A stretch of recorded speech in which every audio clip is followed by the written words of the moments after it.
Capítulo 17. Como recorrer ao poder supremo. 4 homens se achavam sentados no vestiário de um clube de campo após uma partida de golfe. Conversavam sobre a partida que tinham jogado. A conversa passou depois a girar sobre as dificuldades e problemas de ordem pessoal. Um dos homens se mostrava muito deprimido.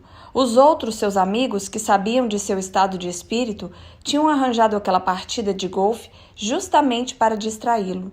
Esperavam que umas horas de jogo pudessem proporcionar-lhe certo alívio. Sentados ali, depois da partida de golfe, apresentaram-lhe várias sugestões para o seu caso. Finalmente, um dos presentes se levantou para ir embora. Conhecia as dificuldades da vida, pois ele mesmo as tivera bastante. Soubera, no entanto, encontrar algumas respostas vitais para seus problemas. Antes de sair, deteve-se junto do amigo e pousou a mão sobre seu ombro. « Jorge, disse-lhe, espero que não pense que eu lhe queira pregar um sermão. Longe de mim tal coisa, mas eu gostaria de sugerir algo. Foi a maneira com que resolvi minhas dificuldades. Surte efeito se você se esforçar realmente. É o seguinte, por que não recorrer ao poder supremo? Deu-lhe afetuosamente uma palmadinha nas costas e saiu. Os outros homens começaram a meditar no que ele tinha falado. Finalmente, o homem que se achava deprimido disse em voz arrastada: Eu sei o que ele quis dizer e sei onde encontrar o poder supremo.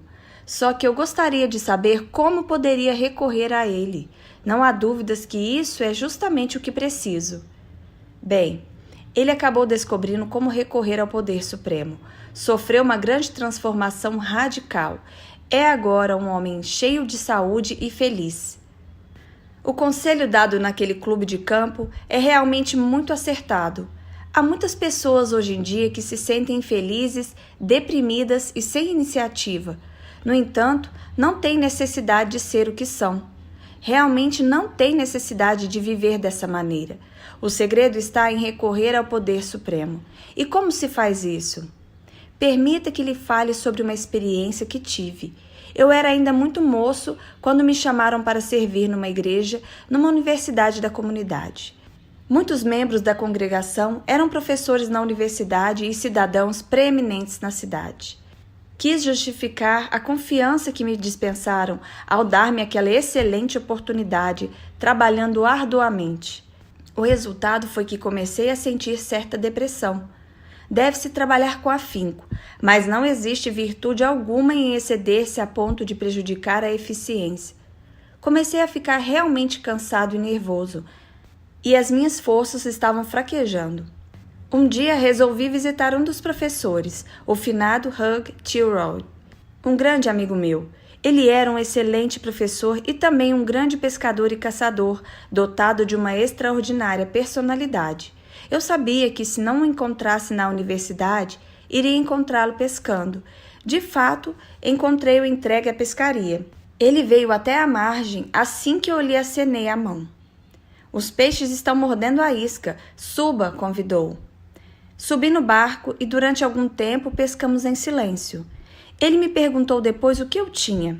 Eu contei-lhe o quanto estava trabalhando e que já estava sentindo o sistema nervoso abalado. As forças começaram a faltar-me, concluí. Talvez você esteja realmente se excedendo, observou ele rindo. Tocou depois o barco para a margem e convidou-me para ir até sua casa de campo. Ao entrarmos na casa, disse: Deite-se naquele sofá. Vou ler uma coisa para você. Feche os olhos e relaxe os nervos enquanto procuro o trecho que interessa. Obedeci. Pensei que ele fosse ler algum trecho de filosofia ou talvez alguma coisa divertida. Tratava-se, porém, de matéria bem diferente. Aqui está, disse ele, e escute calmamente enquanto leio para você. Grave bem as palavras no espírito. Não soubeste? Não ouviste que o eterno Deus, o Senhor, o Criador dos fins da terra, não desfalece nem cansa? A sua compreensão é poderosa. Ela dá força aos fracos. Aqueles que não têm força, ele aumenta a resistência.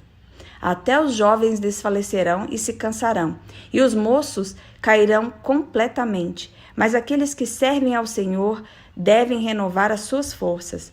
Deverão subir com as asas como as águias, deverão correr e não se sentir cansados, e haverão de andar e não desfalecerão. Isaías 40, 28, 31. Sabe o que estou lendo? Indagou. Sei sim, o 40º capítulo de Isaías, respondi. Folgo de saber que você conhece a sua Bíblia, comentou o professor. Por que não põe em prática os seus ensinamentos? Relaxe agora os nervos, respire 3 vezes bem devagar. Faça sempre esses exercícios, confiando sempre em Deus, em seu auxílio e poder. Tenha fé de que Ele está dando a você um auxílio agora e não afaste do espírito a ideia de que está recebendo a força de que precisa. Entregue-se inteiramente a esse pensamento. Deixe-o enraizar-se em você. Dê ao seu trabalho o melhor de seus esforços. É natural que o faça, mas faça-o tranquilamente, sem precipitações, com a mesma facilidade de um jogador numa grande competição esportiva ao manobrar o bastão. Ele o movimenta calmamente e não procura rechaçar a bola a ponto de atirá-la fora do campo. Age como deve e tem confiança em si, porque sabe que dispõe de uma grande força como reserva. O professor repetiu novamente a passagem da Bíblia. Aqueles que servem ao Senhor devem renovar as suas forças. Isso se passou há muitos anos, mas não me esqueci da lição. Ele me ensinou como recorrer ao poder supremo e, acredite, seus conselhos foram de grande valor. Continuo a segui-los e só tenho tido bons resultados até agora, e já faz 20 anos. Minha vida é cheia de atividades, mas essa fórmula mágica me dá toda a força de que necessito.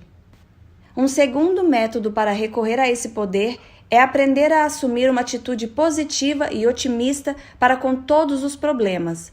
Você receberá a força para enfrentar as suas situações em proporção direta à intensidade da fé que tiver.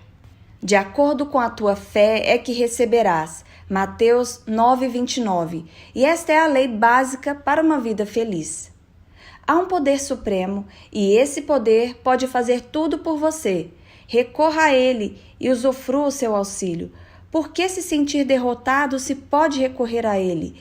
Mencione o seu problema. Peça uma resposta específica. Creia que está recebendo a resposta. Creia agora que, com o auxílio de Deus, está adquirindo essa força para vencer as suas dificuldades.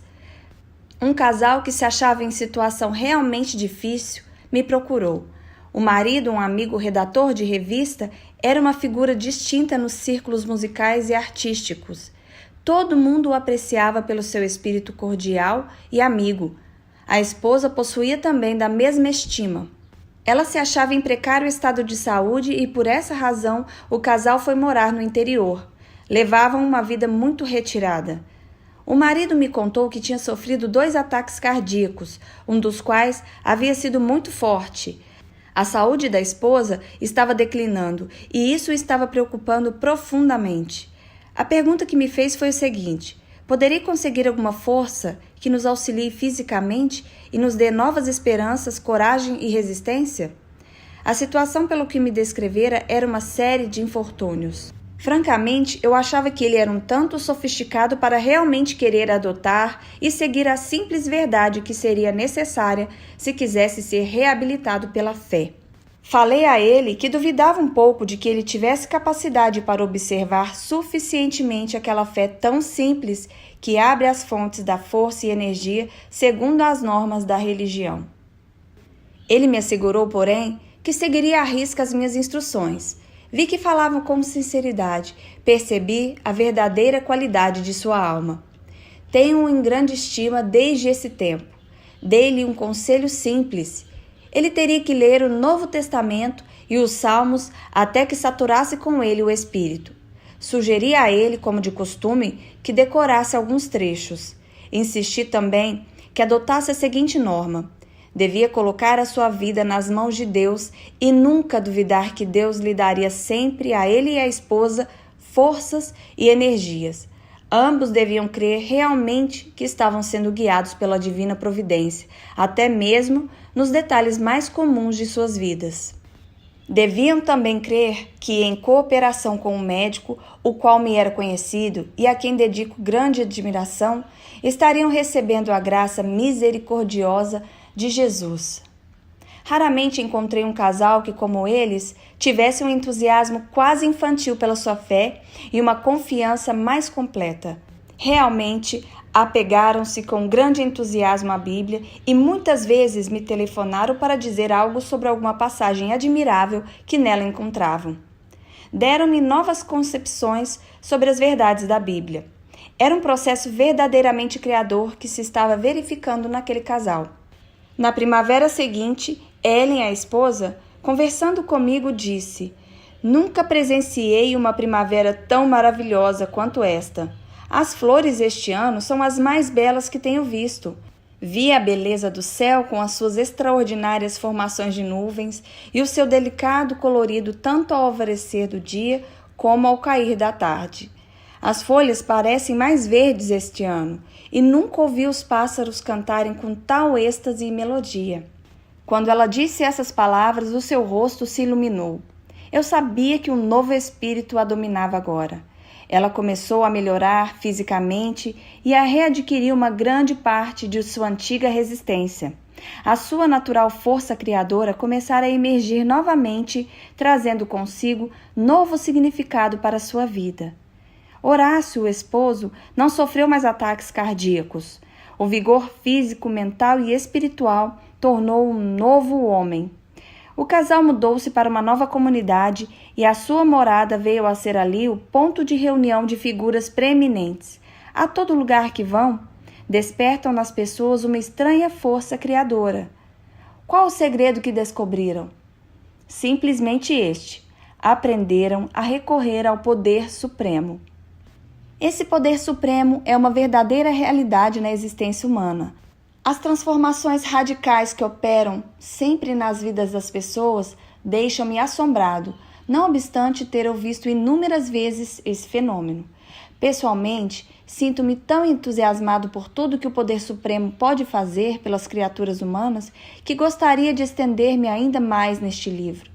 Eu poderia contar fatos e incidentes, um após o outro, que se passaram e que transformaram completamente a vida de um sem número de pessoas que recorreram a esse poder. Ele está constantemente à disposição de todos.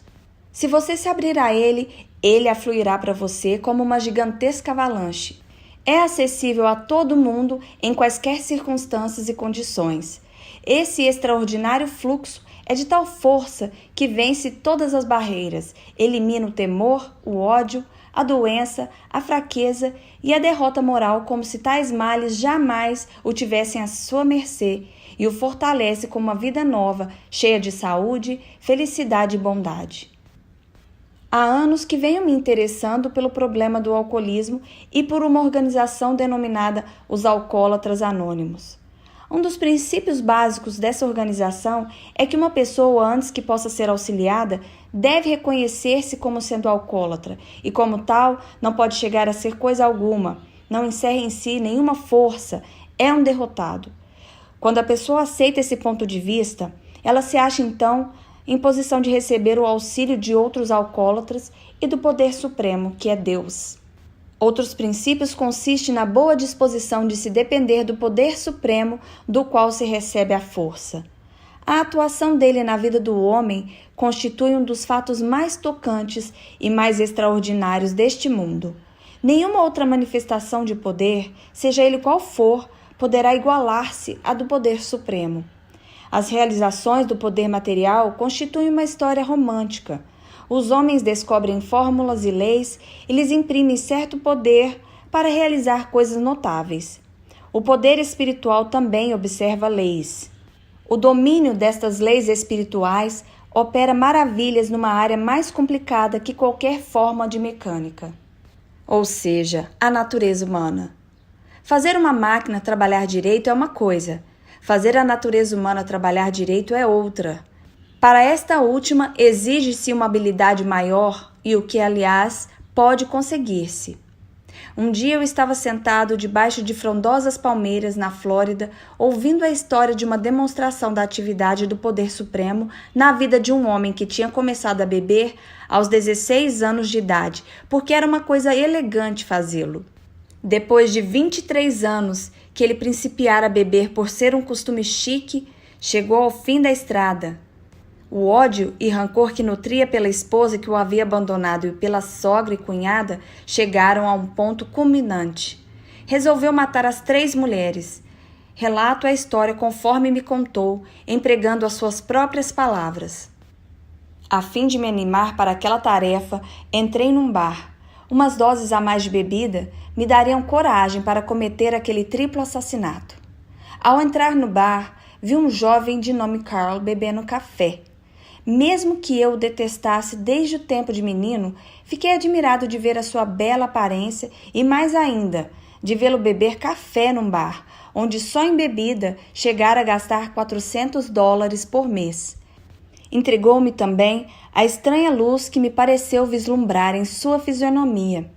Não pude me conter e perguntei o que havia acontecido para ele estar ali bebendo café. Respondeu que fazia 1 ano que não punha uma gota de álcool na boca. Aquilo me deixou completamente surpreso, pois tínhamos tido muitas bebedeiras juntos. O fato estranho nessa questão é que, embora eu detestasse o Carl, fiquei realmente impressionado. Perguntou-me se eu alguma vez desejara abandonar a bebida. Respondi que sim, umas 100 vezes. Sorriu e disse que, se realmente quisesse resolver o problema, deveria assistir a uma reunião na igreja presbiteriana. Explicou que haveria ali uma reunião dos alcoólatras anônimos. Respondi que não tinha interesse algum em matéria de religião, mas que talvez fosse assistir à reunião. Mesmo que me mostrasse indiferente, não podia afastar de meu espírito a luz que brilhava em seus olhos. Carl não insistiu que eu fosse à reunião, mas tornou a dizer que, se eu quisesse uma solução para o meu caso, ele e seus companheiros poderiam me dar. Dizendo isso, deixou-me. Fiquei no bar. Queria encomendar uma dose de uísque, mas eu não sei como perdi completamente a vontade. Foi então que resolvi ir para a casa da minha mãe, a única casa para onde eu poderia ir. Eu devo explicar que estive casado durante 17 anos com uma excelente mulher. Ela se tornara, porém, impaciente e não teve confiança em mim por causa daquele meu hábito de beber. Acabou obtendo o divórcio. Perdi o meu emprego e todos os meus bens materiais, e fiquei também sem lar. Em casa da minha mãe, ainda lutei para não beber até às 6 horas da manhã. Não me saía da cabeça a figura de Carl. Assim, na manhã de sábado, fui procurá-lo. Eu perguntei a ele como podia passar sem beber até a hora da reunião. Ele me aconselhou que toda vez que me aproximasse de um bar, fizesse apenas uma pequena súplica a Deus para que reprimisse o meu desejo de entrar. Depois disso, acrescentou, devia tratar de correr, fugindo assim de todo e qualquer bar, como o diabo foge da cruz. Estaria com isso cooperando com Deus, pois ele ouviria a minha súplica. Fiz exatamente o que Carl me aconselhou. Durante muitas horas, presa de ansiedade, os nervos abalados, perambulei pelas ruas da cidade, acompanhado de minha irmã. Finalmente, às 8 horas, ela me disse, Ed, existem muitos bares daqui até o lugar onde você vai assistir à reunião. Agora vá sozinho. Se não chegar até lá e voltar bêbado para casa, nem por isso vamos deixar de querer-lhe bem. Espero, porém, pelo melhor. Qualquer coisa me diz que essa reunião será diferente de todas as que por acaso tenho assistido. E então, com o auxílio de Deus, eu venci todo o trajeto. Eu fiquei na porta da igreja e lancei um olhar para a praça. Feriu-me à vista a tabuleta luminosa de um de meus bares favoritos. Jamais poderia esquecer a luta que travei comigo mesmo, se deveria ir ao bar ou à reunião dos alcoólatras anônimos. Mas uma força superior à minha vontade me empurrou para a reunião. Ao entrar na sala onde se realizava, fiquei surpreendido ao receber um caloroso aperto de mão de Carl, o qual agora já considerava um amigo. Meu ressentimento para com ele havia desaparecido. Ele me apresentou a muitos homens. Via-se ali figuras de todas as profissões, médicos, advogados, pedreiros, mineiros, empreiteiros, trabalhadores e etc. Havia alguns que durante os últimos 15 anos tinham sido meus companheiros de bebida e ali estavam eles, muito sóbrios, numa noite de sábado e, o que era mais interessante, estavam muito satisfeitos. O que se passou na reunião é um tanto vago. Tudo o que sei é que sofri uma transformação. Eu me senti diferente por dentro. Deixei a sala da reunião há meia hora com uma sensação de felicidade. Fui para casa com o coração satisfeito e dormi tranquilamente pela primeira vez em mais de 5 anos. Ao despertar na manhã seguinte, lembro-me perfeitamente de ter dito a mim mesmo: há um poder que está acima de todos nós. Se entregarmos a nossa vontade e a nossa vida aos cuidados de Deus, conforme o compreendemos, Ele nos dará forças para vencer. Naquela manhã de domingo eu fui à igreja. Assisti um ofício divino no qual o pregador era um homem que eu odiava desde a minha infância. Desejo ressaltar aqui o quanto o ódio se achava inevitavelmente ligado ao mal emocional e espiritual. Quando o espírito se embaraça do ódio, abrevia-se muito o caminho para a cura. O amor constitui uma extraordinária força salutar. Esse pregador era um desses ministros presbiterianos muito serenos que costumava usar fraque. Eu nada valia para ele, mas o culpado era eu mesmo. Ele era um homem muito digno. Embora me sentisse nervoso, acompanhei o cântico. Ao findar a coleta, o pregador leu uma passagem das Escrituras.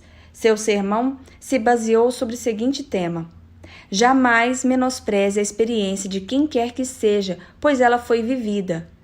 Nunca me esquecerei desse sermão enquanto viver. Ensinou-me uma lição valiosa, ou seja, nunca se deve menosprezar a experiência vivida por alguém, pois somente a pessoa que passa por ela e Deus conhecem a sua profundidade. Tempos depois, eu vim a ter grande afeição por esse ministro, um dos mais sinceros homens que já encontrei. É difícil determinar quando começou minha nova vida. Não sei se foi quando encontrei o Carl no bar, ou quando lutava comigo mesmo para não entrar nos botequins, ou se foi durante a reunião dos alcoólatras anônimos, ou se foi na igreja. O fato é que tinha sido um alcoólatra contumaz, e isso durante 25 anos, e tornei-me depois, repentinamente, um homem sóbrio. Não poderia ter regenerado sem um auxílio qualquer, pois tentei fazê-lo centenas de vezes e sempre fracassava.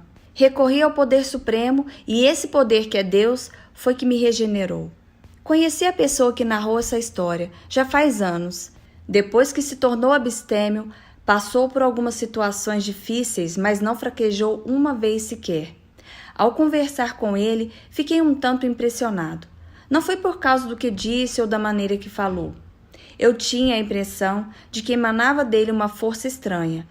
Ele não é uma figura de renome, é apenas um simples vendedor, muito trabalhador, mas encerra em si uma força sublime, o qual transparece em sua atitude, atua sobre ele e contamina as demais pessoas.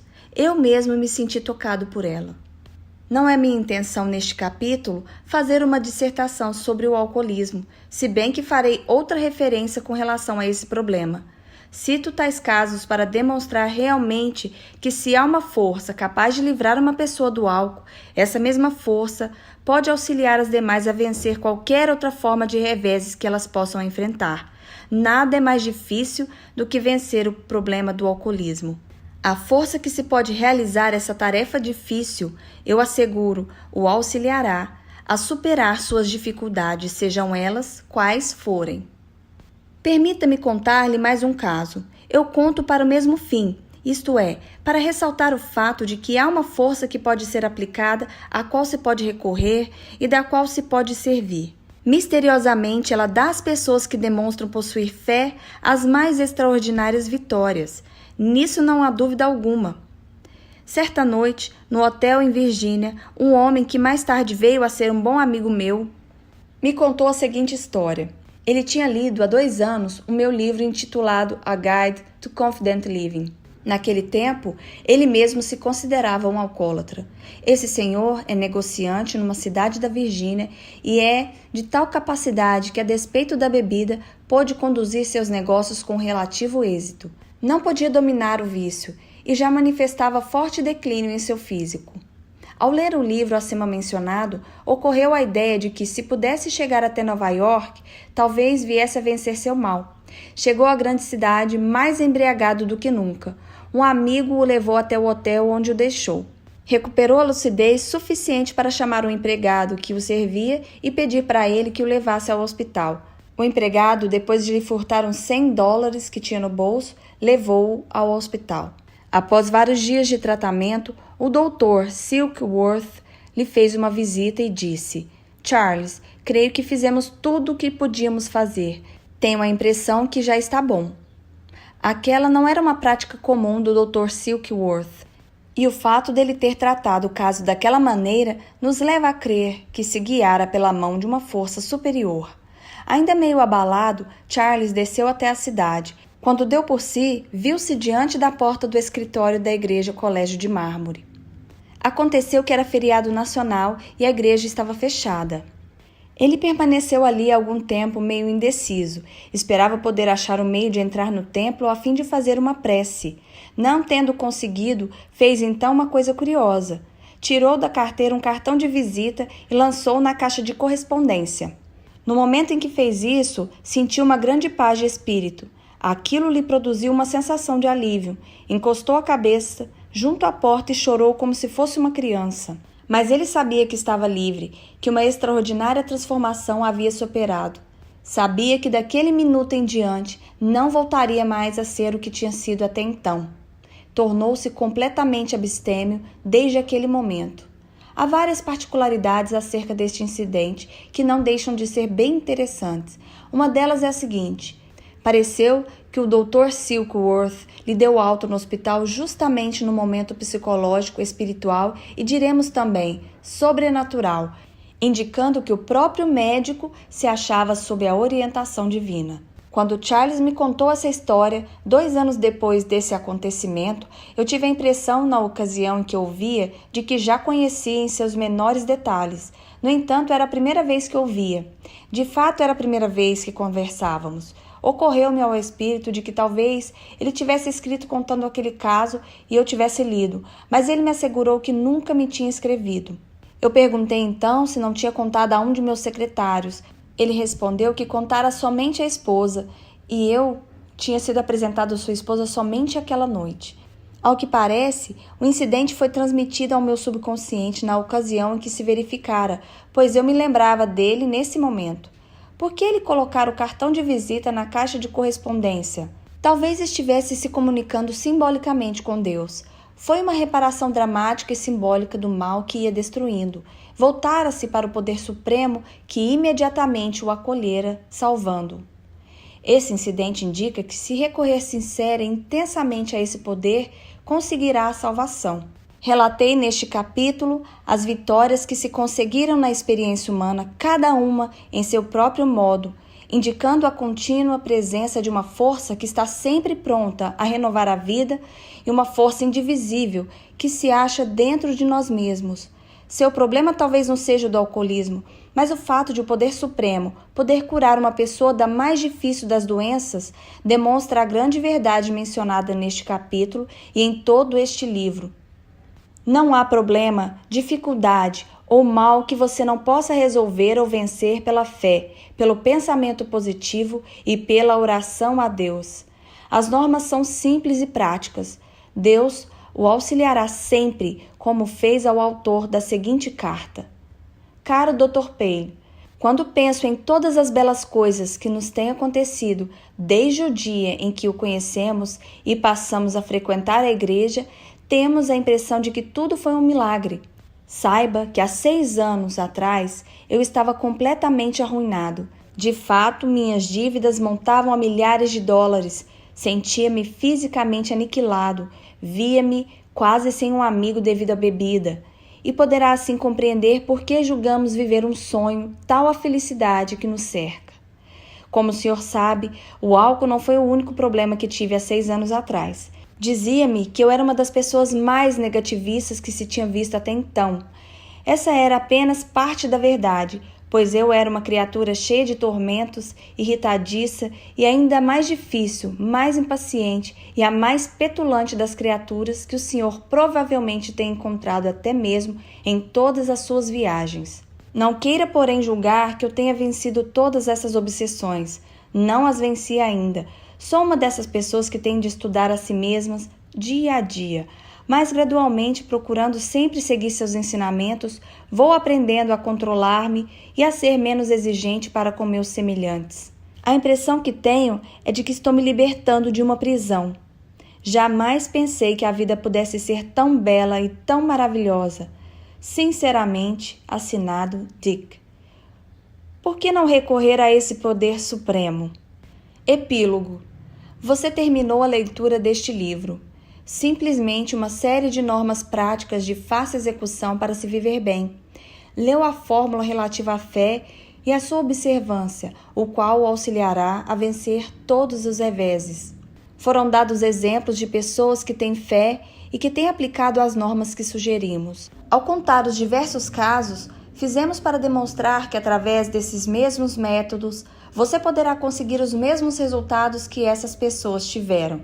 Não basta apenas ler. Trate de pôr realmente em prática cada uma das normas que foram dadas neste livro e seja persistente. Observe até obter os resultados desejados. Escrevi este livro movido pelo desejo sincero de auxiliá-lo. Será para mim grande felicidade saber que este livro lhe foi útil. Tenho absoluta confiança e fé nos princípios e métodos expostos neste volume. Eles foram submetidos a uma prova no laboratório da experiência espiritual e das demonstrações práticas. Dão resultado quando seguimos à risca.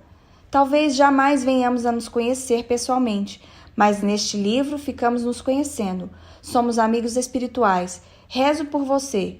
Deus o auxiliará. Tenha então fé e viverá feliz. Norman Vincent Peale. Fim do livro O Poder do Pensamento Positivo. E chegamos ao fim de mais um livro juntos. Como disse o autor, nós somos amigos espirituais.